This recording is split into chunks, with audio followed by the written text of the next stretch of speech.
Namaste everyone. So in the last class, we have seen heat engine and how it works, how the heat engine works. So today let us see Carnot's heat engine.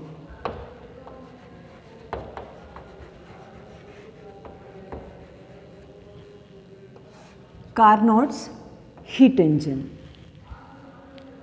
So the theoretical explanation of heat engine was given by Carnot. So in every heat engine there is the process involved is cyclic process, and the theoretical explanation of this was given by Carnot. That's why we call this as Carnot's heat engine. So this Carnot's heat engine is a reversible heat engine.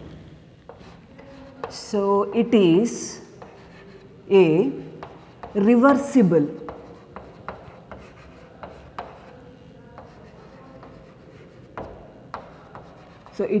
a reversible heat engine, and it works between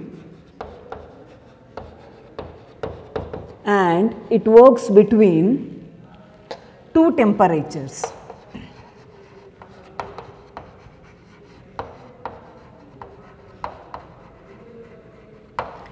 So Carnot's heat engine is a reversible heat engine and it works between two temperatures. Like in case of heat engine, here also we have three essential parts. Carnot's heat engine is nothing but the heat engine, and the three essential parts of a heat engine, one is hot reservoir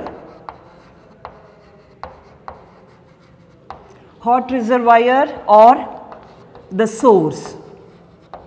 The three essential parts are hot reservoir or the source.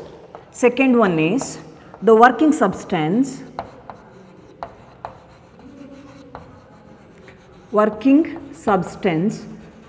Here the working substance is ideal gas.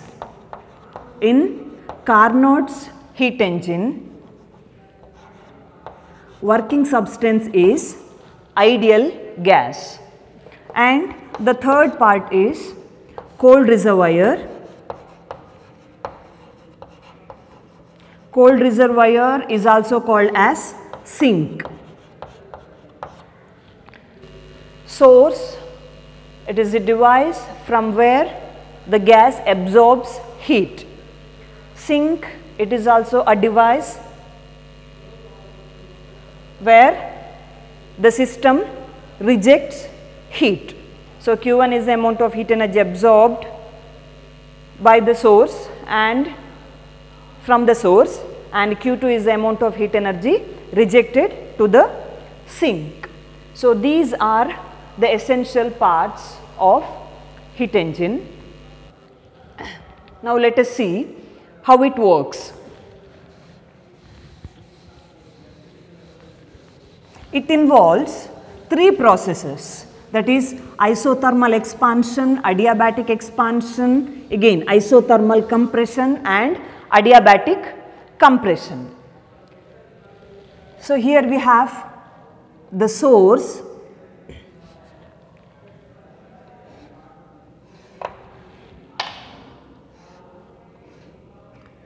You just imagine that there is a source which is at temperature T1.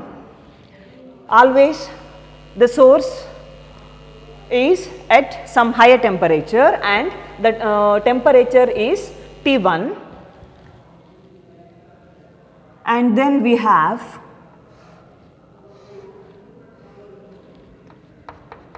one insulating pad here, and then we have the sink. Sink is at some lower temperature T2. Always T1 is greater than T2. Now the cylinder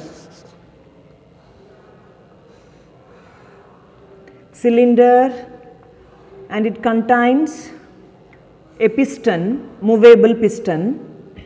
Inside the cylinder we have the gas. Here we have ideal gas. Ideal gas means this gas should obey Boyle's law and Charles' law. Now this whole setup is placed on the source. This is placed on the source.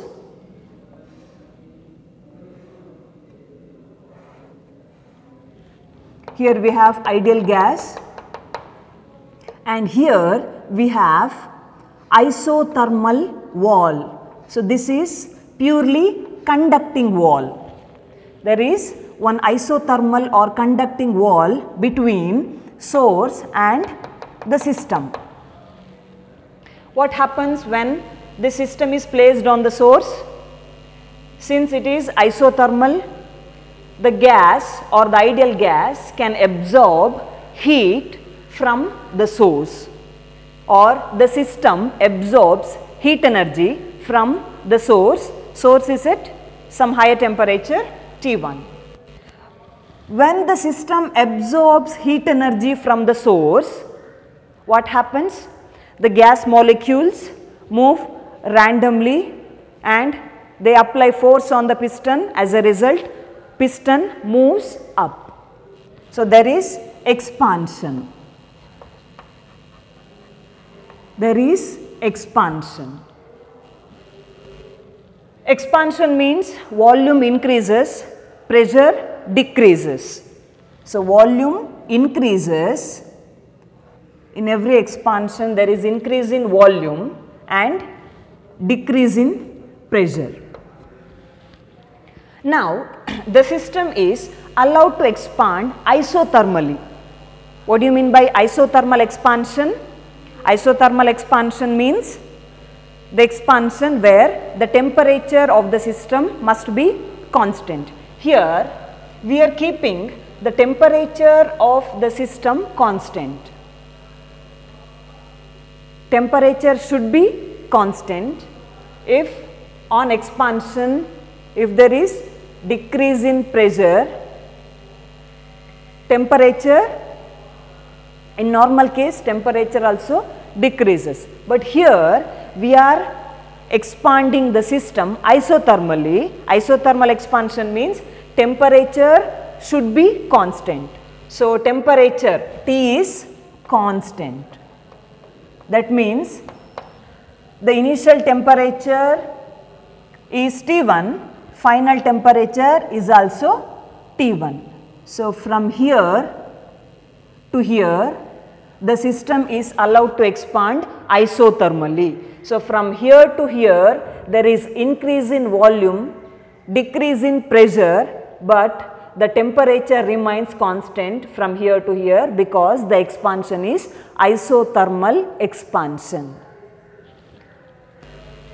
If at this point pressure is P1, volume is V1, temperature is T1.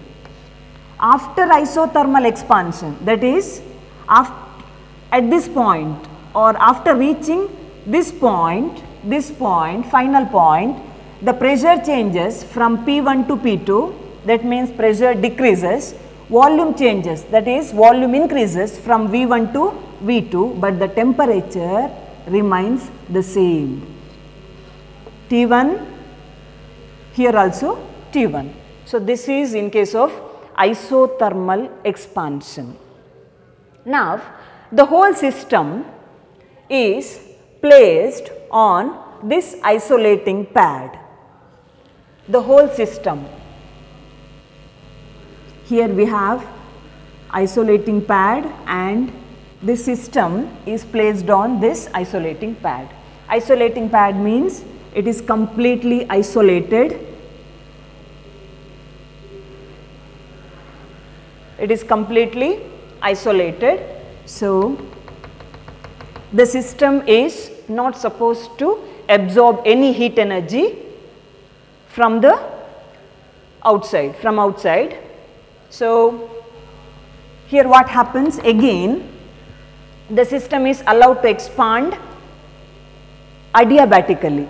Here the system expands isothermally, here the system is allowed to expand adiabatically. Adiabatically means Q is constant, that is no heat flows between system and the surrounding. So, adiabatic process is a quick process, that means there is sudden increase in the volume and there is sudden decrease in the pressure. So, volume increases suddenly and the pressure decreases suddenly, because adiabatic process is a quick process. Here what happens to the temperature? Adiabatic process, so temperature changes. Only in case of isothermal process temperature remains constant. In case of adiabatic process temperature changes. Temperature changes means here, see here, adiabatic expansion, so volume increases, pressure decreases. That means temperature of the system also falls, that is temperature decreases from T1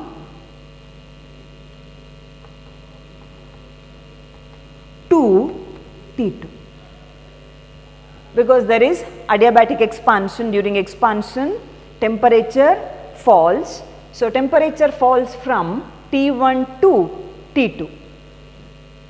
So, here to here there is isothermal expansion, from here to somewhere here there is adiabatic expansion. So, temperature falls from T1 to, let it be T2. Volume increases, pressure decreases, right. So, some amount of work is done during this process. So, this is called as adiabatic expansion. Now, this whole system is placed on the sink.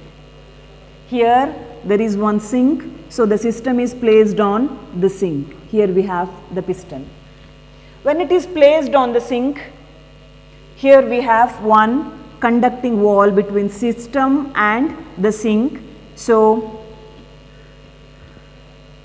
it can, or the system can reject excess heat energy to the sink.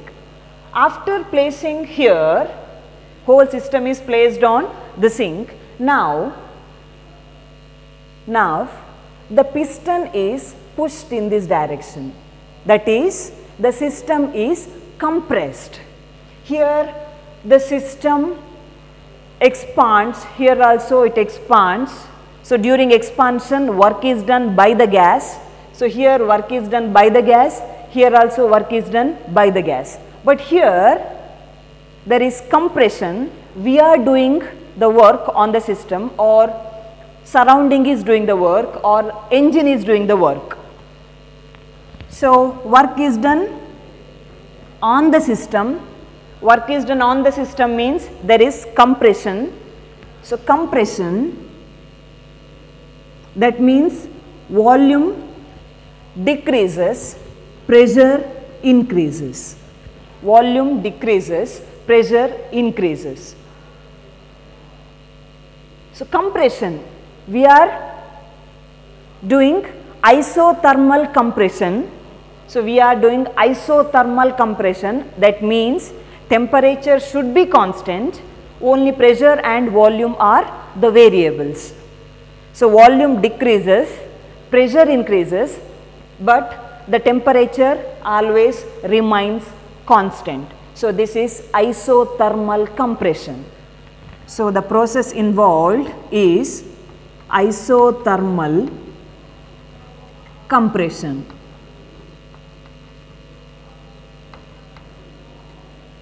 Excess heat energy is released or rejected to the sink. The heat energy rejected to the sink is represented by Q2, and the heat energy absorbed from the source is represented by Q1. Okay. So, this is isothermal compression. Now, after isothermal compression, again the whole system is placed on here insulating pad, and the system is compressed adiabatically. Again it is compressed, so its volume decreases, pressure increases, there is change in temperature because we are compressing it adiabatically.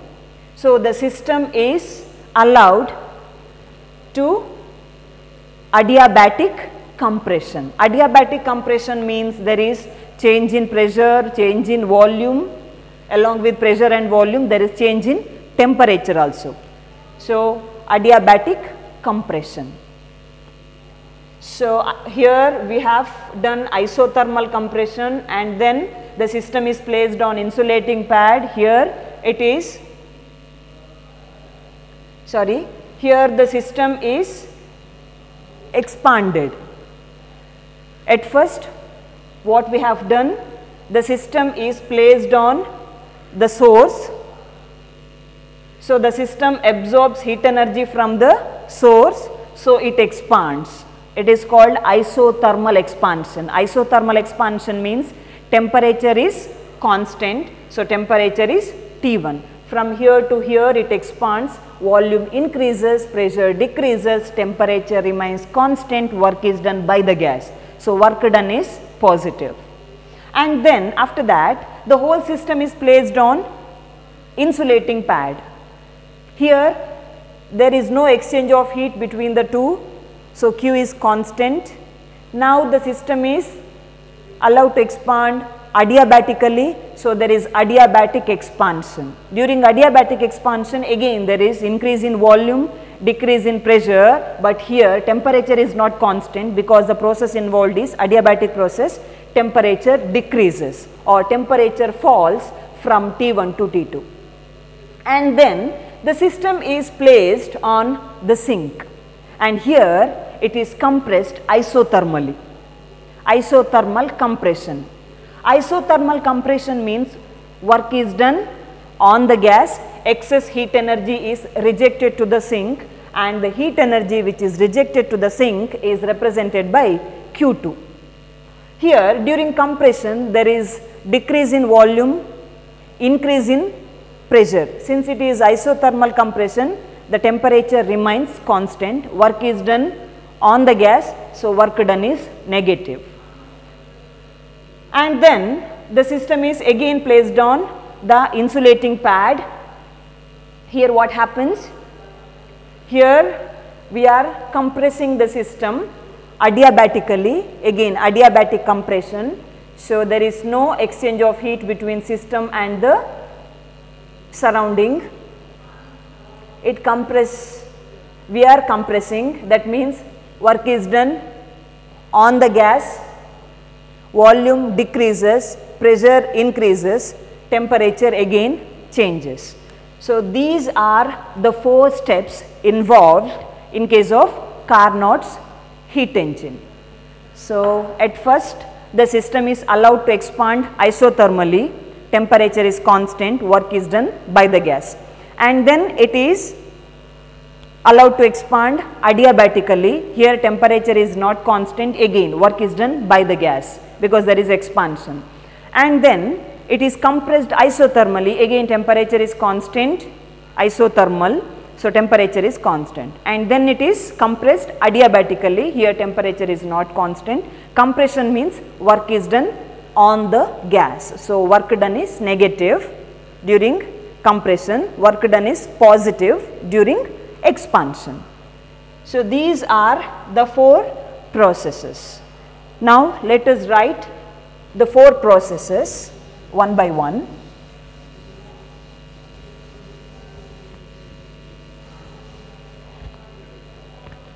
First one, first you have to write the definition of Carnot's heat engine, that is Carnot's heat engine is a reversible heat engine which works between 2 temperatures, and the essential parts of Carnot's heat engine are hot reservoir or the source, working substance. Here the working substance is ideal gas, and then the cold reservoir or the sink. Next, it involves 4 processes.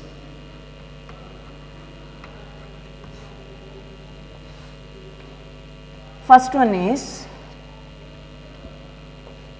isothermal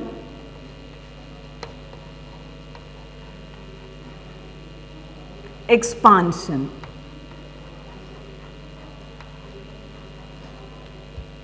Isothermal expansion. Here I will draw the PV graph, pressure versus volume graph. Pressure is along y axis and volume is taken along x axis. Isothermal expansion. So, this is very, very important for 5 marks.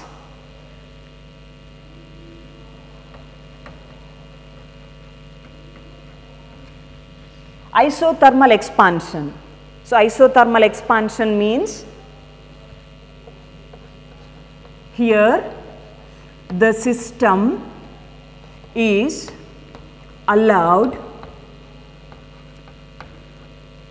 to expand. Here the system is allowed to expand isothermally. The system is allowed to expand isothermally. When it expands isothermally, the initial pressure of the system was P1, initial volume V1, initial temperature T1. So, it expands from P1 V1 T1 to expansion. So, pressure and volume changes. So, pressure changes from P1 to P2, volume changes from V1 to V2. What about the temperature? Temperature is constant. So, temperature, initial temperature is T1, therefore, the final temperature is also T1 because isothermal expansion. So, isothermal expansion, pressure and volume are the variables, temperature is constant. So, the system is allowed to expand isothermally from P1 V1 T1 to P2 V2 T1 here. So, this is the initial pressure P1, this is P1 and this is the initial volume V1. So, this is P1 V1, temperature is T1. So, the system expands isothermally. Expansion means volume increases, pressure decreases. So, there is increase in the volume from A, initial point is A, final point is B. From A to B, the system is allowed to expand isothermally. So, the initial pressure P1, after reaching this point, pressure is P2, initial volume is V1, volume is V2, but the temperature is T1. So, this is isothermal expansion. Isothermal expansion. So, from P1 V1 T1 to P2 V2 T1. So, temperature remains constant. Temperature remains constant, that is T1.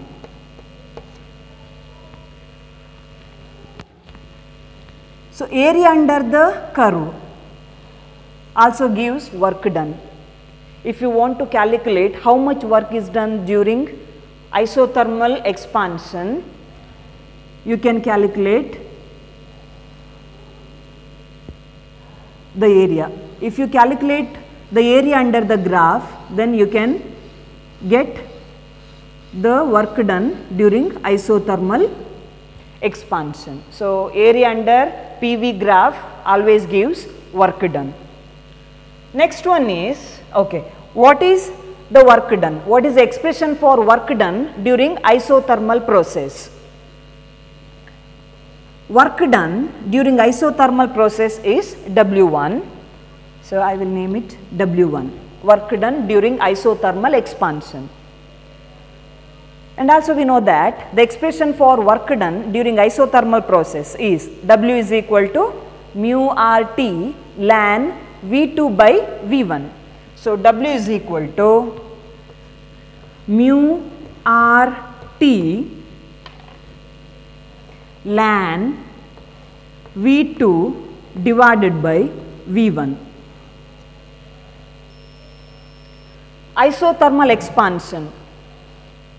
From first law of thermodynamics, delta Q is equal to delta U plus delta W. T is constant, so U is constant, delta U is 0. That means delta Q is equal to delta W. All the heat energy absorbed is used to do work. Delta Q is equal to delta W. So, W1 is nothing but the heat energy absorbed. During expansion, heat energy is always absorbed. So, W1 is nothing but Q1. W1 is equal to Q1, which is equal to mu R. Here the temperature is same T1. So, I will write here T1, mu R T1 ln V2 by V1. So, higher value is V2, lower value is V1. So, there is increase in the volume. So, higher value divided by lower value, V2 divided by V1. So, this is the expression for work done during isothermal expansion. So, during isothermal expansion, temperature always remains constant and the system changes from P1 V1 T1 to P2 V2 T1, and we say work is done. Work is done by the gas. Work is done by the gas, and the expression for work done, that is W1 is equal to mu R T1 ln V2 by V1, which is nothing but heat energy absorbed. Q1 is a heat energy absorbed from the source. So, that is why I am writing here Q1. So, here the state is changing from P1 V1 to P2 V2. So, from P1 V1 to P2 V2, therefore, I will write 1 to 2, P1 V1 to P2 V2. So, work done from P1 V1 to P2 V2 is mu RT1 ln V2 by V1. So, this is the expression. Now, the system is allowed to expand adiabatically. Next one is adiabatic expansion. Adiabatic expansion.